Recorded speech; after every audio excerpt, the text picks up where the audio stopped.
নমস্কাৰ বন্ধুসকল, স্বাগতম জনাইছো অন্য এটা ভিডিঅ'লৈ। আৰু বন্ধুসকল, আপোনালোকে চাই আছে HBRT's ইউটিউব চেনেল। তো বন্ধুসকল, এই ভিডিঅ'টো মই আজি বনাইছো এইটোৰ কাৰণে যে বন্ধুসকল, গাঁৱততো বহুত পেইণ্টাৰ আছে, কিন্তু তেওঁলোকে পেইণ্টৰ কাম জানে যদিনো এটা ৰং মাৰিব নাজানে, আৰু সেই ৰংটো হৈছে দৰচিয়াম। আজিকালি প্ৰায় ৰংবোৰ প্লাষ্টিক পেইণ্ট, আৰু এই প্লাষ্টিক পেইণ্ট মাৰাৰ কোনো টান কাম নাই, কিন্তু সকলোতকৈ টান কাম হৈছে দৰচিয়াম। আৰু এই দৰচিয়ামটো বহুতেই নাজানে। আজিকালি প্ৰায় যিমান পেইণ্টাৰ ওলাইছে, সেই পেইণ্টাৰবোৰেতো আৰু একেবাৰে নাজানে দৰচিয়াম মাৰিবলৈ। তো বন্ধুসকল, আজি মই আপোনালোকক শিকাই দিম যে দৰচিয়াম কেনেকুৱাকে মাৰে। তো বন্ধুসকল, আপোনালোকে যদি জানিব বিচাৰিছে আৰু আপোনালোকেও যদি নিজে ঘৰতে লগাম বুলি ভাবিছে এই দৰচিয়াম ৰংটো, আৰু এই দৰচিয়াম ৰংটো একদম কম দামী, গতিকে এই দৰচিয়াম ৰংটো যদি আপোনালোকে লগাব বিচাৰিছে, তেতিয়াহ'লে আপোনালোকে মোৰ ভিডিঅ'টো শেষলৈকে চাব লাগিব, কাৰণ ইয়াৰ লগোৱাৰ এটা টিপছ আছে, আৰু ইয়াৰ টিপছটো যদি আপোনালোকে জানে, তো আপোনালোকেও এই ৰংটো লগাব পাৰে। তো বহুতে এই ৰংটো লগাব নাজানাৰ ফলত কি হয় বন্ধুসকল, এনেকুৱাকে যেতিয়া এই ৰংটো লাগিব, তেতিয়া হাতত লাগি আহে। তো এইটো বাৰু মই লগাইছো, ইয়াত হাতত লাগি অহা নাই, কাৰণ লাগি নোহাৰ এটা টিপছ আছে, আৰু সেই টিপছটো যদি আপোনালোকে ফলো কৰে, তেতিয়াহ'লে আপোনালোকেও এই ৰংটো লগাব পাৰিব। তো বন্ধুসকল, মোৰ ভিডিঅ'টো শেষলৈকে চাই থাকক, আৰু আপোনালোকক মই শিকাই দিম এই দৰচিয়ামটো কেনেকুৱাকে মাৰে। তো বন্ধুসকল, এই ৰংটো অকল লগাব জানিলেই নহ'ব, বনাব জানিবও লাগিব। গতিকে প্ৰথমতে মই আপোনালোকক এই ৰংটো কেনেকুৱাকে মিক্স কৰে সেইটো মই আপোনালোকক শিকাই দিম। তো আহক তেতিয়াহ'লে আমি শিকো। এয়া হৈছে দৰচিয়ামৰ 25 কিলো ডাব্বা, আৰু এই ডাব্বাটো বন্ধুসকল মাত্ৰ 900 টকা লয়। আৰু এই কালাৰটো হালধীয়া, কিন্তু হালধীয়া যদিনো ইয়াৰ নামটো হৈছে মিড গ্ৰীণ। বন্ধুসকল, বহুতে এই কালাৰটো মিক্স কৰিব নাজানে।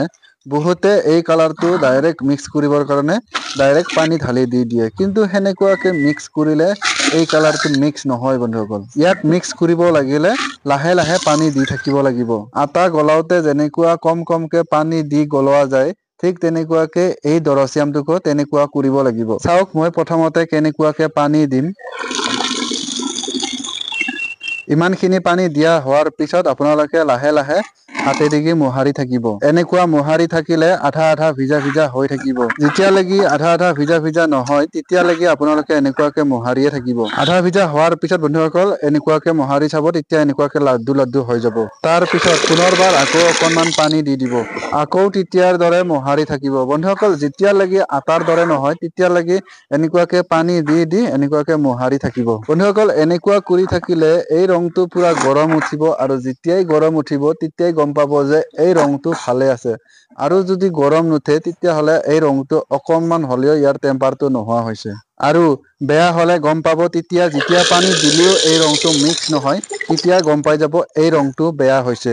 চাওক, মই পুনৰ পানী দিছো, আৰু পানী দি আটাৰ দৰে বনাব চেষ্টা কৰি আছো। এতিয়া মোৰ বনোৱা হৈ গ'ল। ইয়াত মই এতিয়া বেছিকে পানী দিব পৰা হৈ গৈছো। বন্ধুসকল, আপোনালোকে এই ৰংটো যিমানখিনি গলোৱা সেই অনুপাতত পানীটো দিলে হ'ল।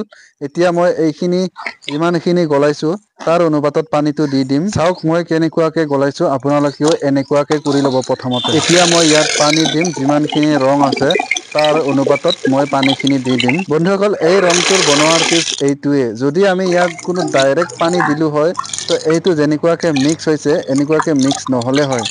সেইকাৰণে ইয়াক প্ৰথমতে আটাৰ দৰে বনোৱা হয়, আৰু আটাৰ দৰে বনাই পেলাই এনেকুৱাকে পানী দিয়া হয়। এতিয়া এই ৰংটো অকণমান 10 মিনিটমান এনেকুৱাকে থ'ব লাগিব। 10 মিনিট মানৰ পিছত এই ৰংটো গোটা হৈ যাব। তাৰ পিছত আকৌ অকণমান পানী দি দিব।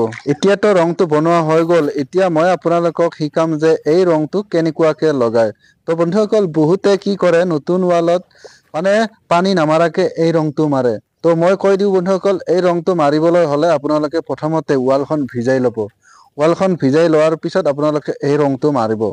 ৱালখন ভিজাই ল'লে কি হয় বন্ধুসকল, আপোনালোকৰ ৰঙৰ মাইলেজটো বেছিকে দি দিব। তাৰপিছত আপোনালোকৰ এই ৰংটো মাৰিলে পাখৰা পাখৰিও নহ'ব। বহুতৰে এই ৰংটো মাৰিলে পাখৰা পাখৰি হয়, আৰু তাৰ ফলত হাতত লাগিও আহে। গতিকে এনেকুৱাকে কৰিলে এই ৰংটো হাতত লাগি নাহে। তো এইটোৰ কাৰণে ইয়াত পানী মাৰা যায়। এতিয়া মই আপোনালোকক এই ৰংটো কেনেকুৱাকে লগাই দেখুৱাই দিওঁ। চাওক বন্ধুসকল, প্ৰথমতে মই ওপৰৰ লাইনখিনি এনেকুৱাকে টানি লৈছো। তাৰপিছত এনেকুৱাকে দীঘল দীঘলকে লাহে লাহেকে আপোনালোকেও এনেকুৱাকে দি থাকিব। বন্ধুসকল, এই ৰংটো মাৰোতে মই বেছি কষ্ট পোৱা নাই। কিয় জানেনে? কাৰণ মই আগতে ৱালখন ভিজাই লৈছো। তো আপোনালোকেও এনেকুৱাকে ভিজাই ল'লে আপোনালোকেও কষ্ট নাপাব। আৰু যদি মই এই ৱালখন ভিজাই নললো হয় তেতিয়াহ'লে মই এই ৰংটো মাইলেজো দিব নোৱাৰিলো হয়, লগতে মোৰ হাতটোও শ্ল' হলা হয়, লগতে এই ৰংটো পাখৰা পাখৰি হলা হয়।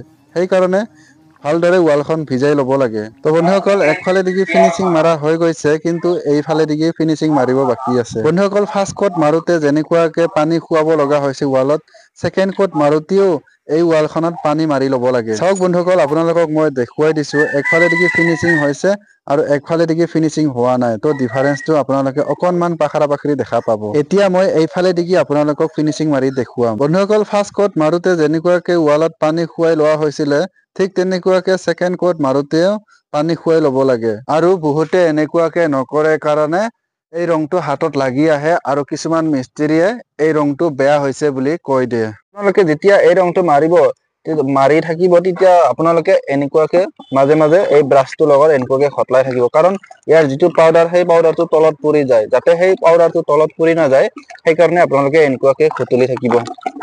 এতিয়া মই আপোনালোকক ফিনিচিং মাৰি দেখুৱাইছো। বন্ধুসকল যেতিয়া ফিনিচিং মাৰিব তেতিয়াও এনেকুৱাকে লাইন লাইনকে মাৰিব, কেতিয়াও তেৰা তিৰিকে নামাৰিব। এনেকুৱা লাইন লাইনকে মাৰিলে বন্ধুসকল আপোনালোকৰ এই ৰংটো ভালদৰে ফিনিচিং আহিব। শেষত মই কৈ দিওঁ বন্ধুসকল আপোনালোকক, এই ৰংটো যদিনো কম দামী কিন্তু ভালদৰে ফিনিচিং উঠাই মাৰিলে এই ৰংটো আপোনালোকৰ হয়তো 3 বছৰ বা 2 বছৰ ভালদৰে যাব। আৰু যদি ভিতৰত মাৰা তেতিয়াহ'লেতো আৰু 5 বছৰ যাবই।